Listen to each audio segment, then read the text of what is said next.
शुभ प्रभात। शिक्षक दिवस की आप सभी को ढेर सारी शुभकामनाएं। भारत के पहले उपराष्ट्रपति और दूसरे राष्ट्रपति, महान शिक्षाविद, भारत रत्न डॉक्टर सर्वपल्ली राधाकृष्णन जी के जन्म के उपलक्ष्य में भारत में यह परंपरा शुरू हुई। राष्ट्रपति बने थे उस समय पर, तो उनका पहला जन्मदिन आया और उस समय पर उनके जो शिष्य थे उन्होंने उनको प्रणाम किया और कहा कि हम आपका जन्मदिन मनाना चाहते हैं, ऐसा कहना है। तो उन्होंने कहा अगर आप मनाना ही चाहते हो तो इसको शिक्षक दिवस के रूप में मनाओ। तो तब से भारत में शिक्षक दिवस मनाना शुरू हुआ। लेकिन शिक्षक दिवस हम मना रहे हैं तो शिक्षक दिवस मनाने का मतलब केवल शिक्षक दिवस में हैप्पी टीचर्स डे कह देना इतना पर्याप्त नहीं है। अलग अलग क्रम भारत देश में चलते हैं और क्योंकि भारत तो हर चीज को सेलिब्रेट करता है, भारत हर चीज से सीखता है, हर घटना से सीखता है, यही तो भारत है। भाव मतलब ज्ञान, रत माने रत रहने वाला, तो ज्ञान में रहने वाला जो देश है वो हर चीज से सीख लेता है। चाहे क्यों बाई चांस ही ये दिवस क्यों न मनाना शुरू किया हो। ऐसे तो गुरु पूर्णिमा भारत में आती ही है जिसको सारा देश अलग श्रद्धा और भावना से मनाता है। लेकिन टीचर्स डे यानी शिक्षक दिवस भी जब शुरू हुआ तो भारत ने उसी प्रकार से सीखना शुरू किया।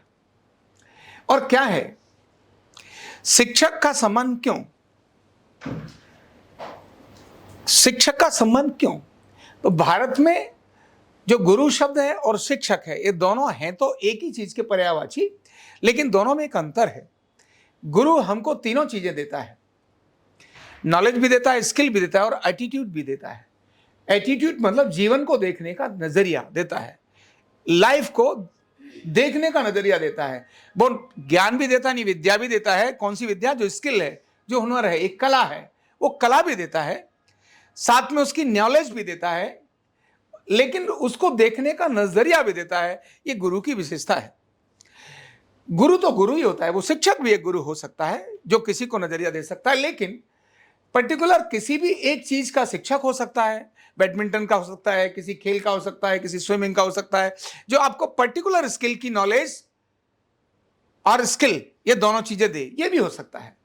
तो नॉलेज, स्किल और एटीट्यूड ये तीनों देता है, उसको हम गुरु और उसको ही शिक्षक मानते हैं। हर शिक्षक हमारा गुरु ही होता है, क्योंकि शिक्षक की विशेष बात क्या है कि अपने उस ज्ञान से जो वो देना चाह रहा है, जो हमको दे रहा है, हमारी जो मानवीय आत्मा है उसकी गहरी परतों को खोलने का काम शिक्षक करता है। मनुष्य की आत्मा की यानी मानवीय आत्मा की जो गहरी परतें हैं उनको खोलने का काम एक शिक्षक करता है। जैसे जैसे वो आत्मा की परतें खुलती हैं, व्यक्ति की विद्वता उतनी बढ़ती चली जाती है, उसका व्यक्तित्व तो उतना ही निखरता चला जाता है। इसीलिए जहां से भी हमें ये चीजें मिलती हैं हम उन सब को शिक्षक ही कहते हैं। ऐसे तो पहले शिक्षक हमारे माता और पिता होते हैं। जब हम जन्म लेते हैं तो सबसे पहले शिक्षक हमारे माता पिता और उसके बाद हमारा परिवार होता है। फिर हमें अपने पूर्वजों से भी सीखना होता है, जिन महान ऋषियों ने हमारे को ज्ञान दिया, इतने सारे महान ग्रंथ दिए, एक जीवन की कला दी जिसको हमारे माता पिता भी अपनाते हैं। हमें सहज में अनेक सारे ऐसे उत्सव दे दिए, ऐसी अनेक सारी क्रियाकलाप दे दिए। जाओ कुछ नहीं है तो मंत्र जपो, हमें पता नहीं मंत्र जपने से क्या होता है, लेकिन धीरे धीरे वो मंत्र हमारे अंदर बहुत बड़े परिवर्तन लाने का कारण बनता है। हम नहीं जानते कि तुलसी को जल चढ़ाना चाहिए, सूर्य को जल चढ़ाना चाहिए, पीपल को जल चढ़ाना चाहिए, गाय की पूजा करनी चाहिए। हम उसके विज्ञान को नहीं जानते, लेकिन फिर भी हमारे पूर्वजों ने हमको ये बहुत कुछ दे दिया कि ऐसा करो। तो ऐसे महान शिक्षक, वो शिक्षक में उनको भी आज के दिन हमें नमन करना चाहिए। ऐसे तो पितरों के नाम से, पूर्वजों के नाम से अनेक सारे दिन हमारे देश में हैं ही, लेकिन फिर भी जब हम शिक्षक दिवस की बात करेंगे तो वो भी हमारे शिक्षक हैं जिन्होंने अनेक सारी ग्रंथ हमारे सामने लिखकर दे दिए, अनेक सारे ग्रंथ। और इससे भी बढ़कर अगर व्यक्ति खुद सीखना चाहे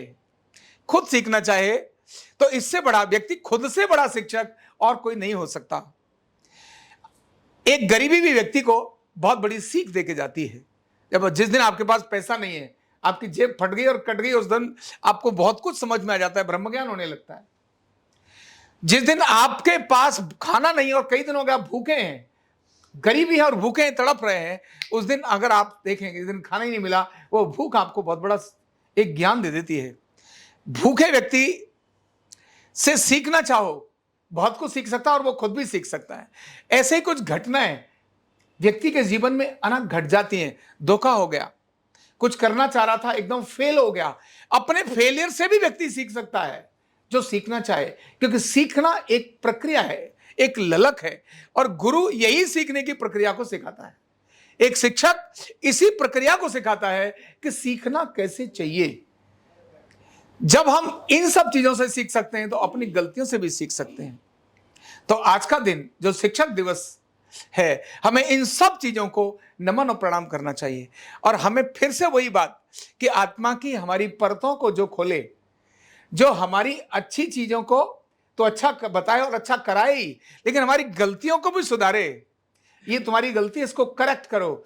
जो गलतियों को सुधारे, जो उनमें करेक्शंस लेकर आए, वो एक अच्छा शिक्षक।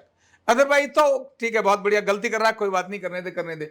वो शिक्षक तो खतरनाक हो सकता है जो आपकी गलतियों को आपको बताए ही नहीं, जो आपको डांटे ही नहीं, जो आपको सुधारे ही नहीं। फिर तो आप गलतियों के भंडार हो जाएंगे। तो शिक्षक की डांट, शिक्षक का गुस्सा, शिक्षक की पिटाई, यह हमारे कल्याण का कारण होती है। आजकल बहुत गड़बड़ हुआ है कि शिक्षक मार ही नहीं सकता किसी को, स्कूल में क्लास में डांट ही नहीं सकता, सू कर देंगे ऐसे। ये उनके ज्ञान में एक बहुत बड़ी बाधा है। प्रेम तो जरूरी है, पर बिना दंड के तो आप हेलमेट भी ना लगा के जाओ रोड पर। पता है एक्सीडेंट होके मरोगे, लेकिन फिर भी जब तक भय नहीं होता, दंड नहीं होता, तब तक आगे बढ़ता नहीं। कौन बालक है जो किताब उठा के पढ़ना शुरू करता है जब तक वो नहीं कहता तेरी परीक्षा लूंगा, नहीं तो डांट पड़ेगी, मार पड़ेगी, इसके बाद वो सीखना सीखता है। तो डांट पीट और उसका गुस्सा यह एक अच्छे शिक्षक का एक बहुत बड़ा शस्त्र भी है, और एक विद्यार्थी को बढ़ाने के लिए एक बहुत बड़ी कला भी है। और इसीलिए शिक्षक की डांट हमेशा श्रद्धा से ही लेनी चाहिए। और आज के दिन का जो फाइनल कंक्लूजन ये है, आज का दिन हमें अपने शिक्षक के प्रति श्रद्धा का भाव पैदा करने का होना चाहिए।